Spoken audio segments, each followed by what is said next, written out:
मैंने मिठाई की दुकान से 1 किलो मिठाई ले ली थी और अब मैं सीधे बगीचे की तरफ जा रही थी, जहाँ पर जाकर मुझे हम्मान से मिलना था। हम्मान से मिलने की बेचैनी अब और ज्यादा बढ़ गई थी, क्योंकि हम्मान ने आज मेरे लिए वो कर दिया था जो हमारा कोई रिश्तेदार, कोई जान पहचान वाला, यहाँ तक कि मेरे सगे भाई भी ना कर पाए थे।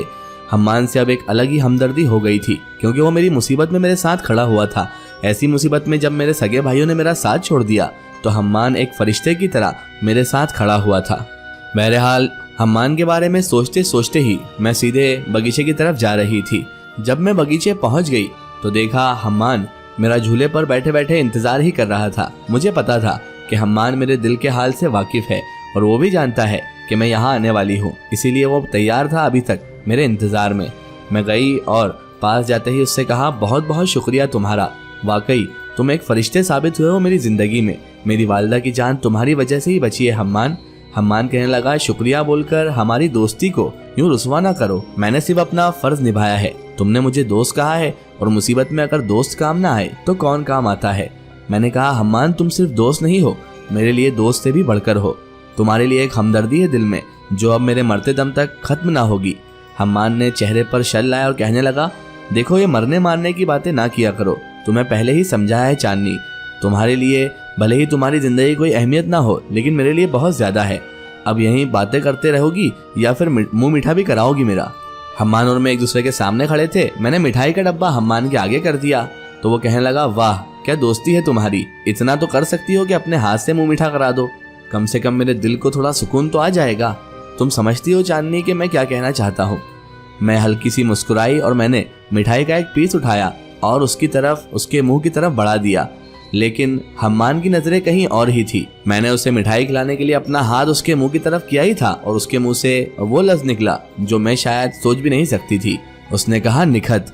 निखत का नाम सुनते ही और हम्मान की नजरों का मुझसे हटकर दूसरी तरफ होना, ये मुझे परेशान कर रहा था। मेरे हाथ से मिठाई का वो पीस गिर गया और जैसे ही मैंने पलट कर देखा तो वही हुआ जिसका डर था। निखत सामने खड़े खड़े हम दोनों को घूर रही थी।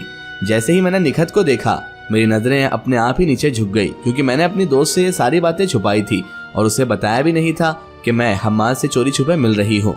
निखत आई और ताली बजाते हुए कहने लगी, वाह चांदनी वाह, क्या दोस्ती निभाई है तूने, मुझे इतना पराया कर दिया कि मुझे इस बारे में कुछ भनक भी न लगने दी, और इस आवारा और लुच्चे किस्म के लड़के से तू इतनी क्लोज हो गई कि इसे यहाँ पर अपने हाथ से मिठाइयाँ खिला रही है।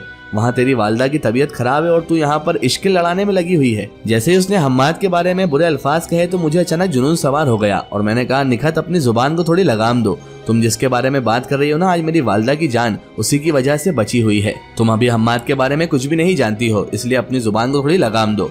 निखत को और गुस्सा आ गया, कहने लगी, वाह चांदनी वाह, ये 2 दिन का आया हुआ लड़का हमारी दोस्ती में इतना ज्यादा इन्वॉल्व हो गया कि तू इसकी वजह से मुझ पर बरस रही है। जा अब तू इसी से दोस्ती रखना। निखत पलट कर जाने लगी तो मैंने भागकर उसका हाथ पकड़ा और मैंने उससे कहा, निखत मैं तुझे सब कुछ बताती हूँ, पहले यहाँ पर बैठ तो सही, आराम से इत्मीनान से मेरी बात सुन, उसके बाद तू ही बताना क्या मैं गलत कर रही हूँ। निखत कहने लगी, मुझे कुछ नहीं सुनना। तभी हम्मान बोला, निखत एक बार इसकी बात सुन तो लो, शायद तुम्हारी भी नजरिया, तुम्हारी भी सोच चेंज हो जाए, एक बार प्लीज इसकी बात सुन लो। हम दोनों ने जब बहुत ज्यादा रिक्वेस्ट की तो निखत हमारी बात सुनने के लिए राजी हो गई। मैंने चांदनी को पहले ही समझा दिया था कि मैं जिन ज्यादा हूँ इस बारे में कुछ मत बताना, बाकी जो भी कहानी बनाना है बना लेना, लेकिन जिन ज्यादा होने के बारे में किसी को भनक भी नहीं लगना चाहिए। चांदनी ने उसे शुरू से लेकर आखिर तक बता दिया कि ऐसा मसला था और हम्माद के वालिद की ये प्रॉपर्टी थी जिसे गलत तरीके से हथिया लिया गया है और हम्माद इसी वजह से इसे अपने वालिद साहब का बगीचा कहता है। निखत पहले तो यकीन नहीं कर रही थी, लेकिन फिर मैंने जब वालिदा का एक्सीडेंट और उसमें हम्माद की इस तरह से मदद करना, ये सब वाकया बताया तो उसकी नजरों में भी हम्माद की कुछ इज्जत बनी और वो कहने लगी, हम्माद भाई आपका बहुत बहुत शुक्रिया, लेकिन हम्माद भाई एक बात ध्यान रखना, मेरी चांदनी जो मेरी दोस्त है ना, ये बहुत भोली है, कहीं आप इसका दिल मत तोड़ देना, वरना शायद ये खुद को संभाल भी नहीं पाएगी। बचपन से इसने बहुत गम सहे हैं, बहुत दुख देखे हैं और पता नहीं क्या क्या स्ट्रगल किया है। मैं नहीं चाहती कि ये किसी गलत इंसान के हाथ में चली जाए जो इसका दिल तोड़ दे और इसे तन्हा छोड़ दे। बेचारी का कोई नहीं है इस दुनिया में इसकी वालिदा के सिवा। मैं तो खामोशी से नजरें नीचे किए हुए निखत की बात सुन रही थी। फिर मैंने अचानक बोल दिया, निखत मेरी वालिदा के अलावा तू भी तो है मेरे साथ, और अब तो हम्माद भी मेरे दोस्त बन गए हैं। मैं अकेली बिल्कुल भी नहीं हूँ। जब तुम जैसे दोस्त मेरे साथ है ना, तो मुझे किसी की जरूरत नहीं है। निखत मजाक करते हुए कहने लगी, अच्छा हम्माद भाई तेरे इतने अच्छे दोस्त बन गए कि तू उन्हें अपनी जिंदगी में शामिल करने लगी है। क्या बात है चांदनी, बड़ी ही आगे निकल गई तू तो। निखत की बात सुनकर मुझे अचानक हंसी आ गई और मैंने अब शर्म से नीचे मुंह कर लिया। हम्माद भी मेरी तरह नजरें चुरा रहा था। निखत बोली, मैं सब समझती हूँ ये दोस्ती कहाँ जा रही है। चलो अच्छा है, अल्लाह तुम दोनों को खुशियाँ दिखाए, लेकिन हाँ कोई ऐसी चीज मत कर बैठना जिससे तुम्हारे परिवार वाले किसी परेशानी में मुब्तला हो या उनकी इज्जत खराब हो। दोनों इस बात का अच्छे से ध्यान रखना।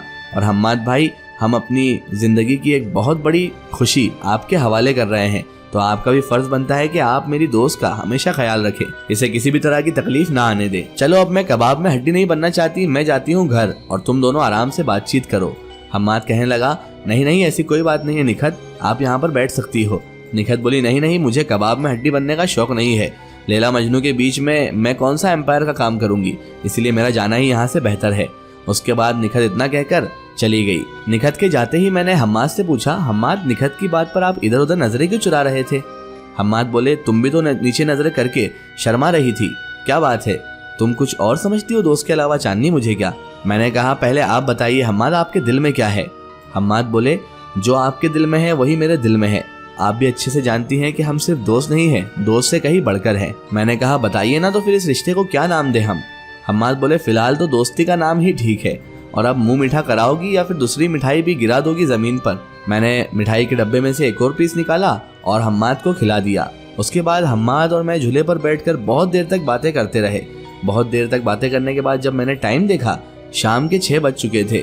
टाइम हम्माद के साथ मालूम ही नहीं पड़ रहा था। मुझे अचानक जहन में आया ख्याल कि वालिदा मोहतरमा अकेली हैं और हॉस्पिटल में उनको किसी चीज की जरूरत पड़ गई तो वहाँ पर कौन होगा। मैंने हम्माद से कहा, मुझे इजाजत दीजिए, हम कल मिलेंगे, क्योंकि वालिदा की तबीयत कैसी है ये मुझे पता भी नहीं है, और इसके अलावा हॉस्पिटल में उनके पास कोई ना हुआ तो उनका ध्यान रखने वाला तो मैं ही हूँ ना, तो मुझे अब हॉस्पिटल जाना होगा। हम्माद ने कहा, तुम्हारे साथ वक्त ऐसा बीत जाता है जैसे कुछ लम्हे ही हम साथ में बैठे हों। चलो, लेकिन वहाँ जाना भी बेहद ज़रूरी है। वालिदा मोहतरमा के पास कोई भी ना हुआ तो सही बात है तुम्हारी, जाओ, तुम जाओ और कल वक्त पर आ जाना। मैंने कहा, हम्माद आपका बहुत बहुत शुक्रिया, आपने बहुत बड़ी परेशानी से मुझे बचाया है। हम्माद गुस्से में कहने लगा, देखो बार बार शुक्रिया कहकर मेरी बेइज्जती मत करो। एक तरफ मुझे दोस्त कहती हो और दूसरी तरफ शुक्रिया कहकर दोस्ती की बेइज्जती करती हो। तुम्हें मैंने कह दिया ना कि मुझे शुक्रिया मत कहो। ऐसी अगर 10 बार भी मदद लगे ना तो मुझे एक बार सिर्फ पुकारना। मैंने कहा है तुमसे कि मैं तुम्हें सबसे ज्यादा अहमियत देता हूँ और तुम्हारे लिए मैं कुछ भी कर सकता हूँ। मैंने कहा, ठीक है हम्माद, अब मुझे इजाजत दो, वालिदा के पास मुझे पहुँचना है। उसके बाद मैं हम्माद से इजाज़त लेकर वालिदा मोहतरमा के पास आ गई। वालिदा इस वक्त आराम में थी। नर्स ने उन्हें गोली दवा दे दी थी तो वो आराम कर रही थी। बाहर निखत और उसकी वालिदा अभी तक मौजूद थी। बेचारी मेरी गैर मौजूदगी में वालिदा का ख्याल निखत और उसकी वालिदा ने ही रखा था। मैं बाहर आई, मैंने कहा, आप लोग अपने घर जाएं और खाना वगैरह खा ले जाकर। कल से मैंने देखा है आपने भी ढंग से खाना वगैरह नहीं खाया है। अब वालिदा की तबीयत अच्छी है और मुझे भी कहीं नहीं जाना है, तो खाला जान को लेकर निखत तुम घर जाओ और घर जाकर आराम करो। निखत मेरी बात पर जाने को राजी तो नहीं थी, लेकिन मेरे बहुत ज़्यादा फोर्स करने पर वो कहने लगी ठीक है। उसके बाद मेरे करीब आई और कान में सरगोशी करते हुए बोली, क्या यहाँ भी हम्माद को बुलाएगी जो हमें कल्टी कर रही है यहाँ से? मैंने निखत को चिमटी खोड़ते हुए बोला, खाला जान यहीं पर खड़ी हुई है, थोड़ी तो शर्म रख निखत, तू क्या बातें कर रही है यहाँ पर? हम्माद ऐसे बिल्कुल भी नहीं है। तो वो कहने लगी, ओ हो, हम्माद को 4 दिन में इतना ज़्यादा जानने लग गई हमारी चांदनी कि हमें भी नहीं पता कि हम्माद कैसे हैं और इसे पता है कैसे हैं। चलो भाई हम तो चलते हैं घर, अब हमें क्या पता लैला मजनू कहाँ कहाँ मुलाकात करते फिरते हैं। और मुझे टल्ला देते हुए हंसते हुए वहाँ से उसकी वालिदा के साथ चली गई। वो तो चले गई, लेकिन वाकई में वो ऐसी बात कर गई थी जिसने मेरे दिल में और बेचैनी पैदा कर दी थी। मुझे समझ नहीं आ रहा था कि हम्माद अपने मोहब्बत का इजहार क्यों नहीं कर रहे हैं। जब वो मुझसे इतनी मोहब्बत करते हैं तो मुझे बता क्यों नहीं रहे हैं? क्या वो ये चाहते हैं कि मैं खुद इजहार करूँ? नहीं, मैं इजहार नहीं कर सकती, मैं एक लड़की हूँ। अगर मैं इजहार कर दूंगी तो फिर क्या पता हम्माद की नज़रों में मेरी वो इज्जत बनेगी या नहीं। हम्माद जब इजहार करेंगे तभी मैं अपनी रजामंदी जाहिर करूंगी। बिना उनके इजहार करे मैं नहीं बताऊंगी कि मैं भी उनसे बेइंतहा मोहब्बत करती हूँ। एक अजीब सा एहसास मेरे लिए बेचैनी का सबब बन रहा था। हम्मान ही हम्मान नजरों में घूम रहा था और दिल में एक अजीब सी बेचैनी थी। कभी तो लगता है कि कहीं मैं हम्मान के बारे में गलत तो नहीं सोच रही हूँ, कहीं वो मुझसे मोहब्बत ना करता हो, सिर्फ वो दोस्ती ही रखना चाहता हो। क्योंकि अगर वो मोहब्बत करता तो इजहार तो जरूर करता। लेकिन फिर जब निखत ने वो बात कही तो उसकी नजरें इधर उधर क्यों जा रही थी? उसे भी वही फील क्यों हो रहा था जो मुझे हो रहा था? उसे भी शर्म क्यों आ रही थी? आखिर समझ में कुछ भी नहीं आ रहा था। ये मोहब्बत के अफसाने बहुत ही उलझन वाले होते हैं। मोहब्बत अगर हो जाए तो फिर बेचैनी तो इंसान का नसीब ही बन जाती है।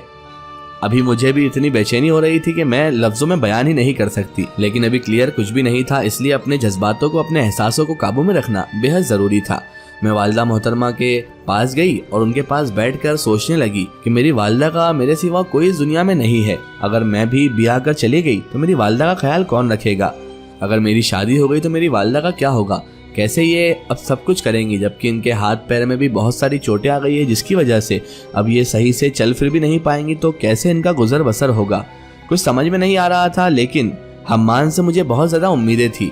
मुझे ऐसा लगता था कि हम्मान मेरी सिचुएशन को समझेगा और मेरे हालातों को समझते हुए वो मेरा जीवन साथी बनने के साथ साथ, मुझसे मोहब्बत करने के साथ साथ शायद मेरी वालिदा को एक्सेप्ट करने के लिए भी राज़ी हो जाए। सपने तो बहुत सारे बुन लिए थे, लेकिन हम्माद की मर्जी का भी कुछ पता नहीं था, इसलिए मैंने सारे ख्याल जहन से झटक दिए और वालिदा की खिदमत करने लगी। इसका एक स्टोरी हम देखेंगे इसके अगले पार्ट में। अगर आप भी अपनी ज़िंदगी की कोई सच्ची कहानी या सच्ची घटना हमसे शेयर करना चाहते हैं, या आप अपनी कोई स्टोरी हमारे चैनल के ज़रिए शेयर करवाना चाहते हैं, तो हमारे Facebook page my story book को फॉलो करें और उस पर हमसे जुड़ें।